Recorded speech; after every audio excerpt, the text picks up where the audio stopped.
my own name. Yan. Why not Yana? Yana. So why not Yans? Bakit po? Kasi yung why not Yans po na yan, last year ko po talaga to nakuha ng permit. Pero ang dami lang po talagang nangyaring delay. Pero yung why not Yans po na yan is marami po siyang product, hindi lang po beauty product. Meron po kaming pet supplies, meron po kaming mga household needs, meron din po kaming hawak na sonar, meron kaming hawakan na electronics na rin. Parang gusto ko po kasi, it's all in one na po siya. Na klase ng shop. And then, partly po, we're planning na rin na mag-create ng sariling apps. Like parang, for example, yung demo, parang ganyan. So kami, isang ganun na rin kami. Yun. Parang marami siyang under ng mga products. Ganon. Something Yes. about yourself po. Okay. How old are you? Where'd you come from? Your education and background? Paano ka napunta sa ganitong negosyo? Okay. Actually, my mom is Ilongga and I came from Iloilo.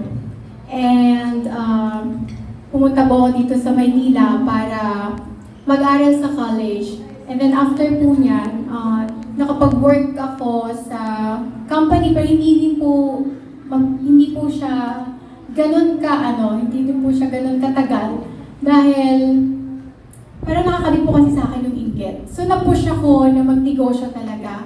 Kahit gano'ng kasipag ko, marami pa rin nasasabi yung mga tao, mga tao sa paligid ko.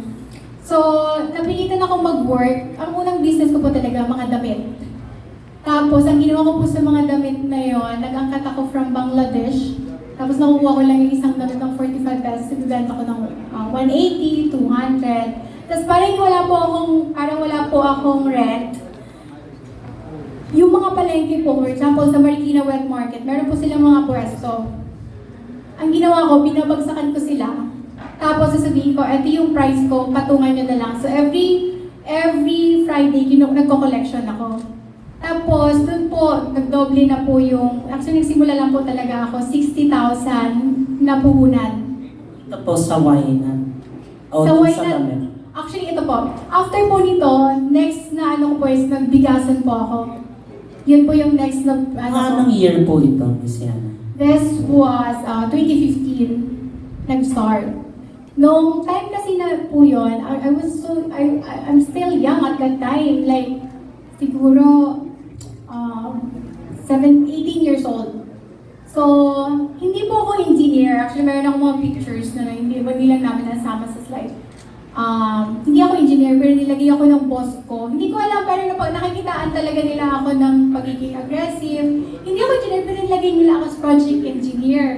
Ang unang project ko po is Terminal 1 and 2. Can you imagine, I'm just 19 years old.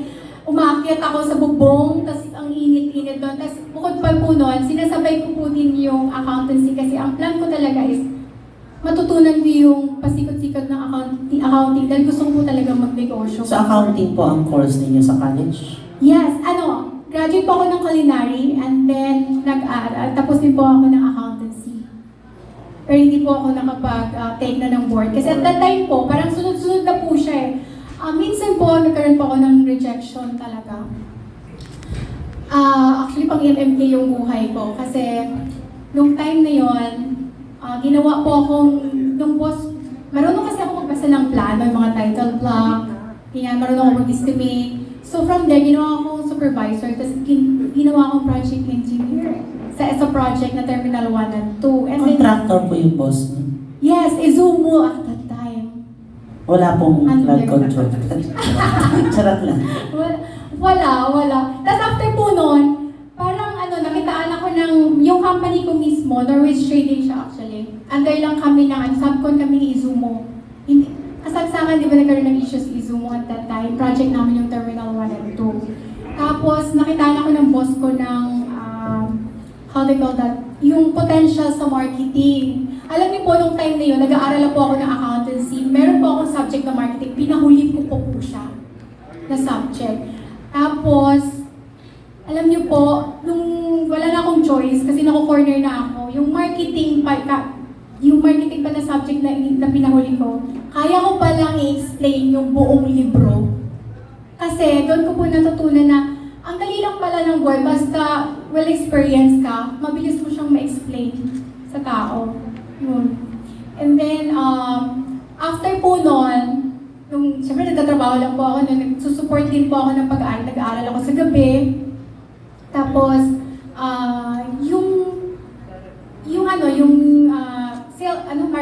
marketing manager namin, siya yung nag-train sa akin, sabi niya sa akin, alam mo may itsura ka. Sabi ng boss natin, i-training ka namin as marketing kasi may pagkamadaldal ka, sabi niya sa akin. So, tinrain po ako as marketing manager, marketing muna, parang sales executive pa nga at time. Pero sabi ito yung natatandaan ko po sa sinabi ni Adelisa at that time. Sabi niya, sa marketing, maraming mga investment proposal, lalo na maganda ka, pero advantage kasi may itsura. So, ang ginawa ko, lahat yung tinandaan ko, and then sabi niya, alam mo minsan yung iba dyan, pag nagbigyan si proposal, kailangan, sabi niya, marunong kang magbasa ng tao. Baka mamaya, sabi niya, nakuha ka na, hindi ka pa nakakuha ng project. Yun ang sabi. Pero tinandaan ko po talaga yun. So, in fairness naman po, from there, nagkaroon din po ako ng problem sa mga katrabaho ko kasi bata pa po ako. So, sobra akong mabait, sobra akong kind, so nami-misunderstood ng ibang tao. Then, sabi nila, boyfriend daw yung mga engineer and mga foreman. Sabi ko sa isip-isip ko, ang papangit nyo kaya? So yun, like, gano'n talaga, na-issue ako sa mga ganyan. Tapos, syempre naiiyak po ako.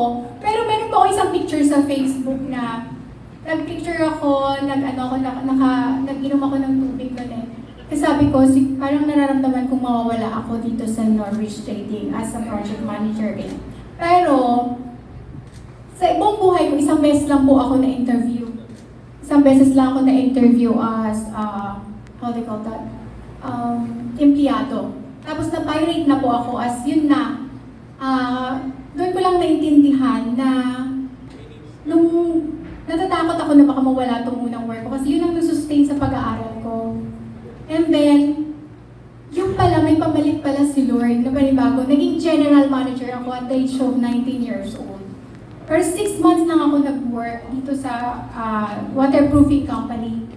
And then after po niyan, nung naging general manager na ako, doon, hindi pa ako ganun kahasa. May time na, ang bigat po kasi talaga ng ng responsibility ng isang general manager. So, ang ginawa ko, parang napolitika ako. Napolitika pa rin ako doon. Ang dami nainggit, ang dami na bakit daw. Nung wala pa ako sa company na yon, kasi Korean company to eh. Nung wala pa daw ako sa company na yon, parang nakakapasok pa sila ng 10 o'clock. Ako kasi mahigpit sa oras. 8 o'clock, pumasok na yan.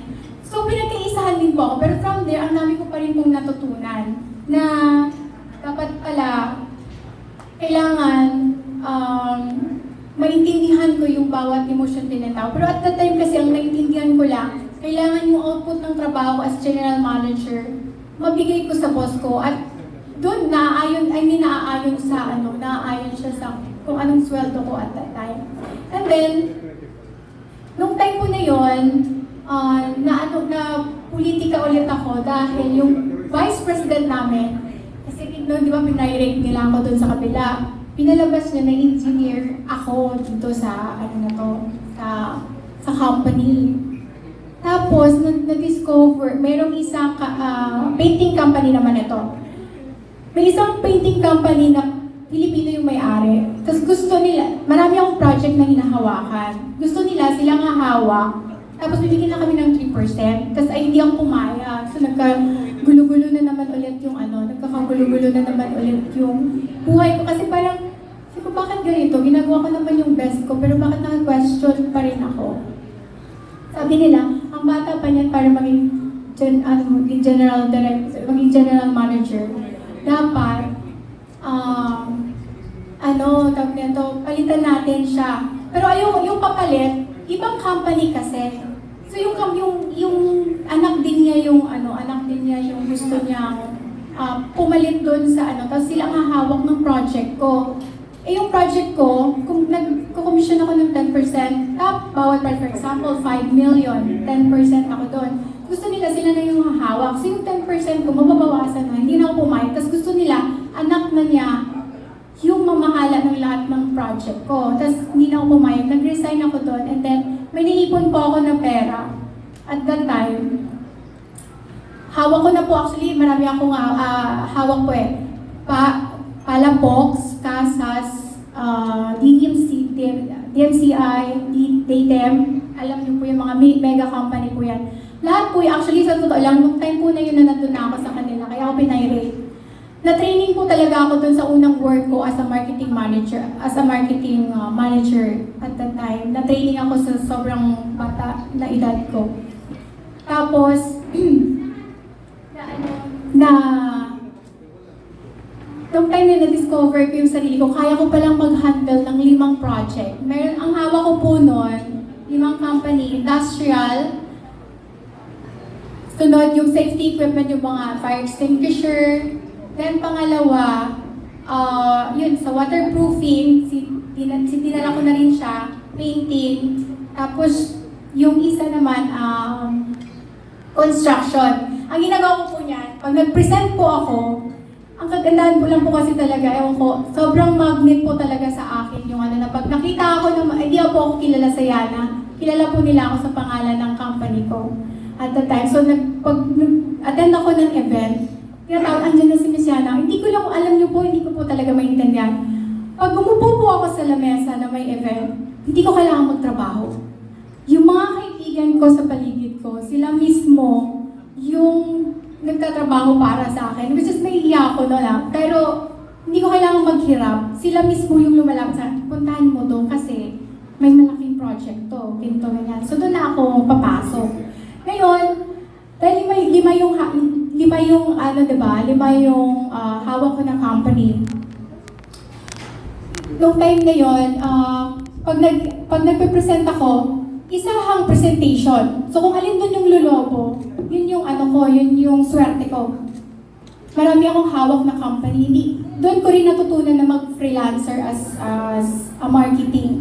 And then after po noon, parang nag-aim na ako na gusto ko nang mag-business. Pero takot akong mag-invest ng pera dahil alam niyo naman po, di ba, sa negosyo, milyon-milyon yung ano. Pero nag-isip po ako kung ano po ba talaga yung negosyo na pwede kong pagpraktisan muna na maliit lang para at least kung bumagsak man or magsara,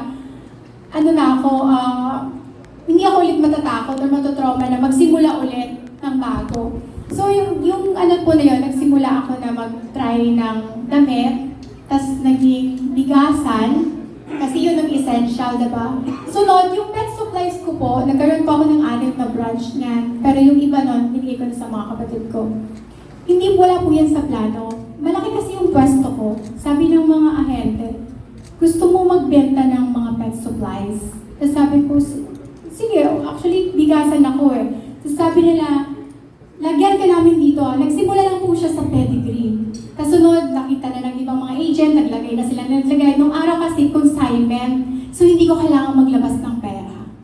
So, doon nagsimula lahat. Hanggang yung kita ko sa isang buwan, 200,000, 300, naging 400, naging 500. Hanggang isa doon ko na-realize na kung kumita ko nito, magtayo na lang ako ng iba pang branches. So doon po, so kung times 6 mo yun, diba? 300 times 6, so ilan na yun. So doon po talaga nag-boom talaga yung ano ko. Ginamit ko yung pera ng iba para po umangat ako.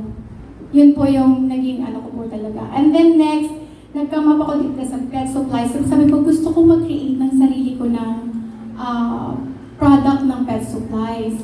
Ayun, nag-ano po kami, may kinait po kami na sabon.